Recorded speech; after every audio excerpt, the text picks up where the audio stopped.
Assalamualaikum warahmatullahi wabarakatuh. Berjumpa lagi dengan saya, Gangga Pratama Tidya. Pada kesempatan kali ini saya akan melakukan praktikum tugas kedua untuk mata kuliah pemrograman berbasis web di Universitas Terbuka. Pada praktikum atau tugas kedua ini kita akan mencoba membangun web dengan menggunakan framework Vue.js. Kita diminta untuk melakukan atau mengerjakan soal-soalnya ini. Yang pertama adalah kita diminta untuk membuat halaman stok bahan ajar, di mana halaman stok bahan ajar ini dapat menampilkan daftar stok bahan ajar, kemudian ya ini detailnya. Dan yang kedua adalah kita diminta untuk membuat halaman tracking delivery order dan beserta detailnya. Oke, di sini saya sudah membuat programnya. Yang pertama adalah program bernama Stock App. Jadi di sini saya menggunakan atau menginstal Vue-nya menggunakan Vue CLI, dan berikut adalah program yang sudah saya buat. Kita coba jalankan. Kita buka terminal, ketikkan npm run serve.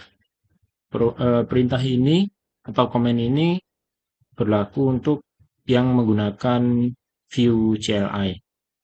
Enter. Untuk linknya ini bisa kita copy, kemudian kita buka di browser. Ini adalah hasil tampilan dari program stock app yang sudah saya buat. Jadi di sini terdapat search bar atau input yang akan digunakan untuk melakukan searching stok bahan ajar. Kemudian untuk menampilkannya saya menggunakan table.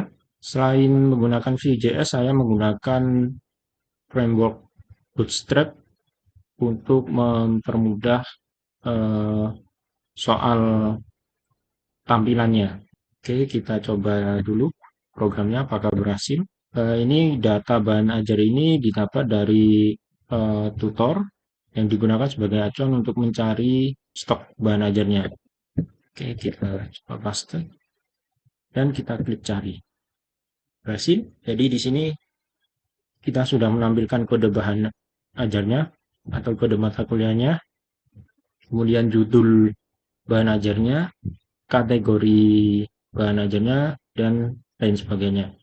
Selain itu, berhasil menampilkan indikator apakah stok bahan ajar tersebut aman atau kurang atau kosong. Jadi, untuk indikator stok bahan ajar itu aman, saya berikan warna green atau hijau untuk warna selnya.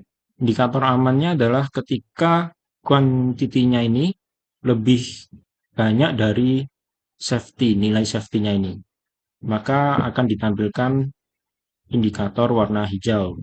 Kita coba ketika kuantitinya lebih kecil atau lebih rendah dari safety-nya, maka dia akan menampilkan warna kuning yang akan menandakan warning.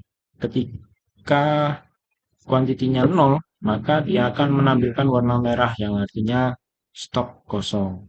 Selain itu, saya juga menambahkan fitur simpan untuk menyimpan update stok bahan ajarnya ini. Saya coba simpan. Setelah itu, dia akan menampilkan alert bahwa stok bahan ajar berhasil diperbarui menjadi 0. Selain itu juga saya sudah menambahkan filter untuk kategori dan filter untuk mencari bahan ajar berdasarkan kategori ataupun UT daerahnya. Misal, oke, kita coba cari bahan ajar yang praktikum, maka dia akan muncul data bahan ajarnya. Untuk metodenya sendiri ada metode cari stok. Ini berfungsi untuk ketika tombol cari diklik, dia akan memanggil metode cari stok berikut ini. Untuk logikanya sendiri adalah ketika data yang ada di stok terpilih ini match atau sama dengan filter yang kita terapkan ini, ya, yakni filter berdasarkan match code atau kode mata kuliah yang kita inputkan di sini, atau match kategori, filter berdasarkan kategori, atau match UPBJJ atau filter berdasarkan UT daerah. Maka dia akan mereturn data yang sesuai dengan ketiga kategori tadi. Maka didapatkanlah hasil tersebut. Selanjutnya adalah untuk mendapatkan status stok atau menampilkan menampilkan informasi warning soal stok bahan ajar.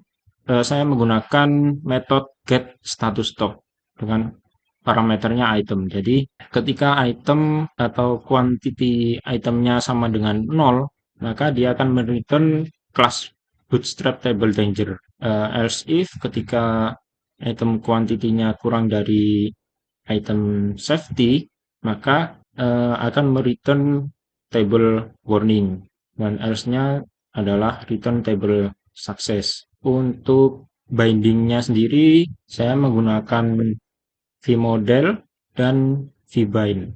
Selain itu, saya juga menggunakan vFor untuk mengiterasi item yang ada di kategori list dan UPBJJ list. Ya, selain itu juga saya melakukan iterasi di data stok terpilih ini.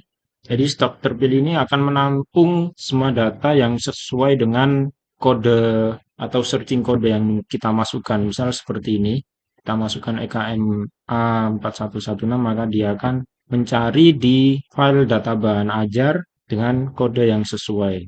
Maka seluruhnya ini akan ditampung di stok terpilih. Itu tadi adalah penjelasan untuk halaman stok app. Selanjutnya saya akan menjelaskan halaman tracking bahan ajarnya. Untuk halaman tracking bahan ajar sendiri terdapat input untuk memasukkan nomor billing atau nomor delivery ordernya, kemudian ada button lacak untuk melacak atau tracking bahan ajarnya, kemudian saya juga masukkan fitur input DO, jadi ini untuk menambahkan delivery order baru bahan ajarnya. Kemudian bagian ini adalah untuk menampilkan progress barnya, dan di bawahnya adalah untuk menampilkan detail pengirimannya. Kita coba masukkan datanya ya. Kita coba lacak, berhasil. Di sini terdapat detail informasi pengirimannya beserta dengan progress barnya. Kita lanjut mencoba untuk fitur input DO baru. Di sini terdapat form untuk input DO baru. Di sini saya juga bisa memilih paket bahan ajarnya. Data paket bahan ajar ini tersedia di file data bahan ajar. Misalnya saya tampilkan notifikasi paket yang dipilih, kemudian kita pilih spek disknya, ya, kemudian kita set tanggal pengirimannya dan tampilkan total harganya. Selain itu, karena ini DO baru, maka dia akan mengenerate DO berdasarkan urutan atau kombinasi sebagai berikut. Yang pertama adalah depannya adalah DO diikuti dengan tahun dan sequence-nya. Jadi ini adalah sequence yang pertama. Kita coba input lagi untuk yang kedua.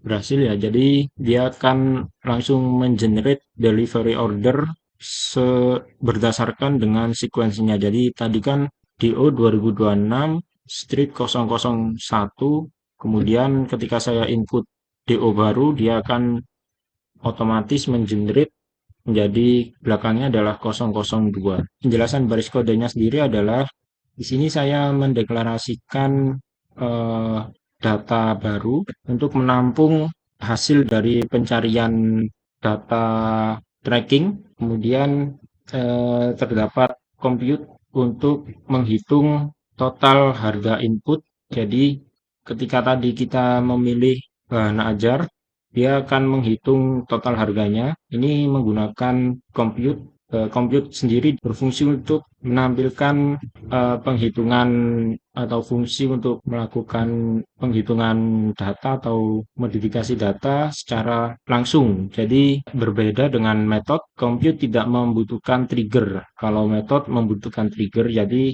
untuk metode misal ketika kita mengklik tombol atau button lacak atau button simpan dan generate DO, maka yang digunakan adalah baris yang ada di metode. Metode yang saya gunakan adalah metode lacak. Ini berfungsi untuk melakukan tracking bahan ajar. Ketika statusnya diterima, maka dia akan update data progress value menjadi 100%. Data progress value ini sendiri digunakan untuk menampilkan progress bar ini. Jadi baris ini digunakan untuk menampilkan informasi progress bar. Kemudian untuk metode simpan DO ini digunakan untuk menambahkan data delivery order baru. Jadi bagian ini digunakan untuk mengenerate secara otomatis data bahan ajar seperti tadi.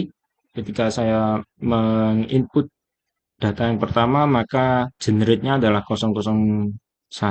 Kemudian ketika saya melakukan input lagi, dia akan otomatis mengenerate atau mengupdate datanya menjadi 002. Jika saya mengklik tanda silang ini atau button batal, maka dia akan memanggil metode batal input yang artinya eh, input delivery order yang baru tadi dibatalkan. Untuk pengerjaan tugas 2 ini, tadi kita diminta untuk membuat halaman mencari stok bahan ajar, kemudian kita diminta untuk membuat halaman tracking bahan ajar. Inti dari tugas kedua ini adalah kita diminta untuk paham soal binding data, kemudian pembuatan metode dan compute tadi. Itu saja dari saya. Untuk kurang dan salahnya, saya mohon maaf. Terima kasih. Wassalamualaikum warahmatullahi wabarakatuh.